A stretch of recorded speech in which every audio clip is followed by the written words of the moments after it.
Hello, this is Renaud Anjoran from the Sophist Group, and since we have established RSQ-Labs, we're getting a lot of questions from clients about product compliance, and here I'm going only to cover the European Union product compliance requirements that are coming up in the next 1, 2, 3 years, and mostly on electromechanical products. Okay, some of them are for all types of products, as you will see.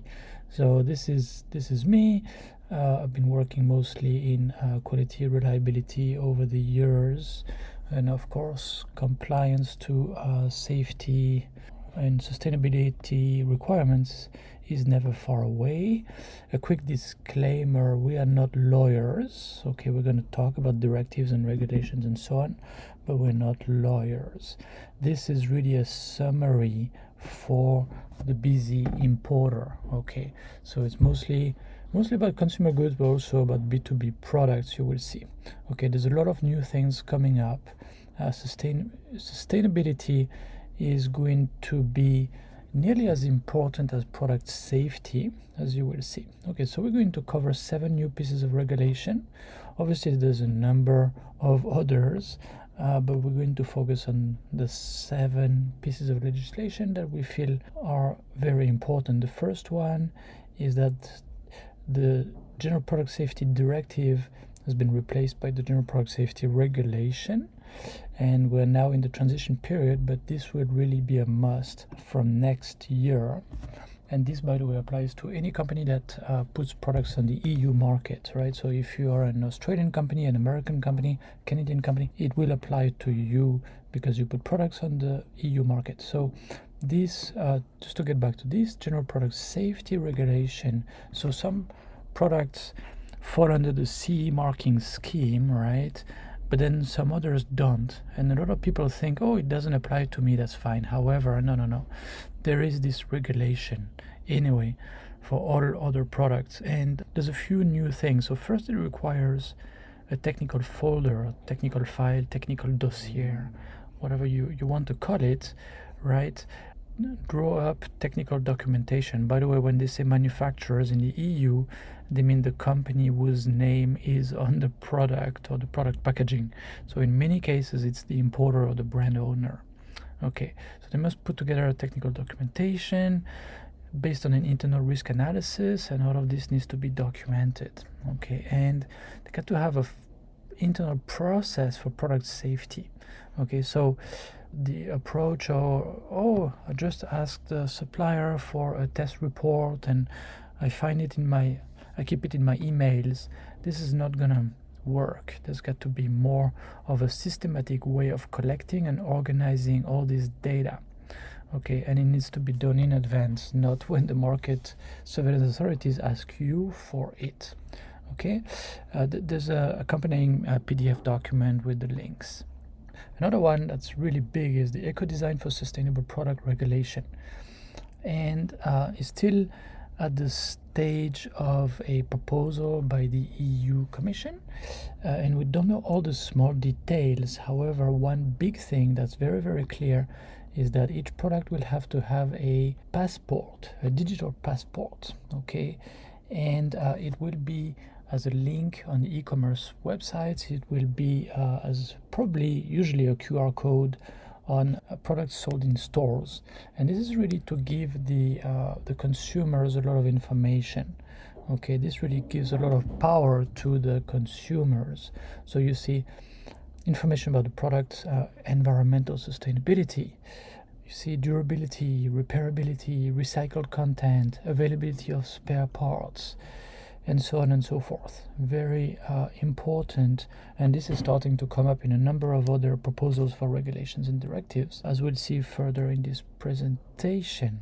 Okay, and obviously if it's missing and the customs, it will be very easy for the custom staff to look at it. Oh, it's missing, well, let's put it aside and let's request for more information. It's already giving away the fact that the product is probably not compliant.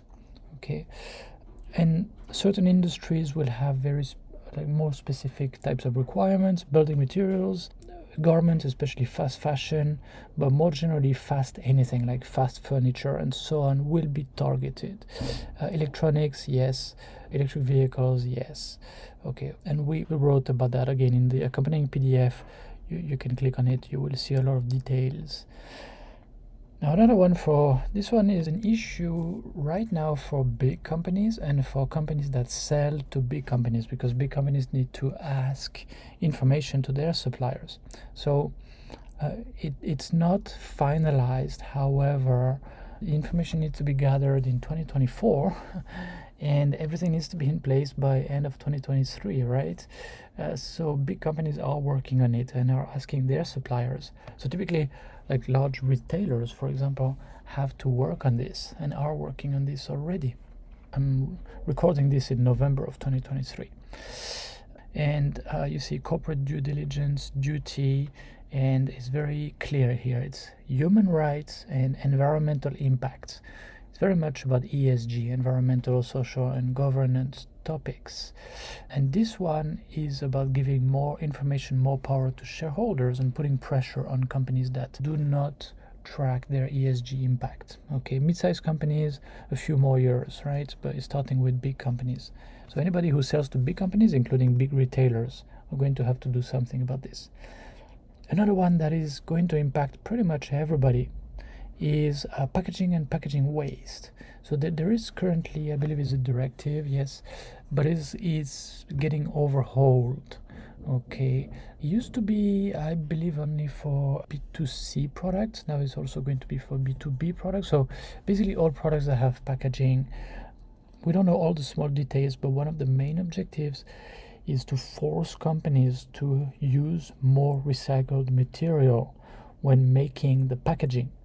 So you will need to gather the data about all the packaging that go into all of your products and show that the amount of recycled material going into this packaging that goes into your products is going up over time, right? And there will be targets. Okay, so very difficult to do if you let your suppliers somewhere in China or Vietnam handle that. You will need to be more hands-on. Okay, and also the packaging itself will need a DOC, Declaration of Conformity, just like the product. Okay, and you might have to also have a digital product passport for the packaging, right? So again, product passport is coming up, and it's also coming up for batteries, battery and waste batteries regulation. So this is coming up also soon. It's in the works, and it's going to regulate the entire life cycle of batteries. So this is very important, from production and actually from extraction, okay, all the way to disposal and recycling. So where do the key raw materials come from? Lithium, cobalt, etc. Where is it processed? Then where are the battery cells made? Where is the battery packing made? You need to see all of that, okay? And then if you design the batteries and you're responsible for the use of the batteries, the disposal, what, can they be recycled and so on, you also need to follow up on that. And okay, so it's not for all batteries, it's for certain batteries. Okay, so look at the proposal for the new directive. They clearly explain what the scope is, and again, there will have to be a product passport for the battery itself, even if it's embedded in an electrical product, even if it's not sold alone. Okay, now deforestation regulation, this one is also coming up soon. And if your products include anything like wood, paper, rubber, or anything else that might come from the forest, well, you will have to pay attention to this. This regulation is going to apply to your products and the packaging, obviously. All right. So it also, so you see, it tries to prevent deforestation, tries to reduce carbon emissions. It will look at compliance to local regulations, corruption, the rights of indigenous people, and so on. This is a big one. Okay, obviously there are more risky situations where you will need to apply more due diligence efforts, but in general you will need to know. And also you will need to know the geographic origin down to the plot of land. And I bet you have no idea what plot of land, the paper that you're using, for example, the user manual comes from, right? So this is or the wood or whatever, the rubber that's used in the fit of your products and so on. So for large companies, there's special requirements. For other companies, still there's going to be the need for some transparency and traceability all the way to the plot of land. So this is going to be a big boon to FSC and similar programs that impose a chain of custody to all the supply chain actors, for example.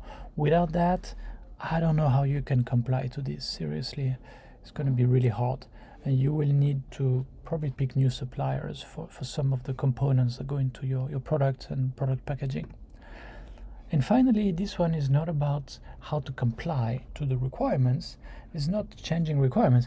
This is actually the liability for your product if they cause damage to property, if they cause injury to people, and so on and so forth. This is changing, and it's going to come in place sometime in 2024, and the grace period is going to be 1 year. So mid 2025, this will really be in place. You cannot escape it if your product is sold in the EU. And so it's very, very, very protective of consumers. Okay, there's virtually no cap on the liability amount. And something extremely important as a new concept is that the burden of proof is on the shoulders of the supplier. Okay, so a claimant, it can be a consumer, can be an NGO representing consumers, for example, can request disclosure of evidence. Okay, there's been some kind of damage or injury. It is up to the supplier to prove that the product is safe, and also if the technical file, remember we mentioned it before, if the technical file is not complete and certain things are missing, very, very important, the court of law will presume that the product is defective. Okay, so this will make it very easy, or let's say much, much easier than now, for consumers to have a company charged and liable for damage or injuries. Okay, the full text again in the accompanying PDF. Another thing that's very important is that you cannot get out of your obligations and avoid liability through contracts. This directive says very clearly that you can't use a contract to avoid liability. You will be jointly and severally liable. If you're the retailer, if you're the importer, somewhere in the supply chain, you can be sued basically, and you can be liable. Now, how to manage all this? So again, as we mentioned before, it's also about sustainability, so you also need to pay attention to that. You need to have probably a compliance manager. If you start to have a few different products and you're not just a small startup, you need to very seriously consider having a compliance manager. Okay, make sure that you have a complete technical folder ready before the products are imported. So this really means you need to put the processes in place, right? And market surveillance authorities will expect to see a process in place. If they visit you or if they ask you, okay, how did you do this and so on, if they see there's no process and it's very messy, well, right there you are not complying. Okay, and then the multiplication, the inflation of requirements would force you to beef up your compliance department and really probably change the way you work. Okay, have the sourcing people, the quality people and so on collect information all along the way, and specialized compliance software, this is the software we use, actually is a sister company of Sophist, can be tremendously helpful. Okay, and that's it for today. Let us know if you have any questions. I hope this is useful. All of this is a moving target, so we will keep following up on all of these pieces of legislation. Thank you.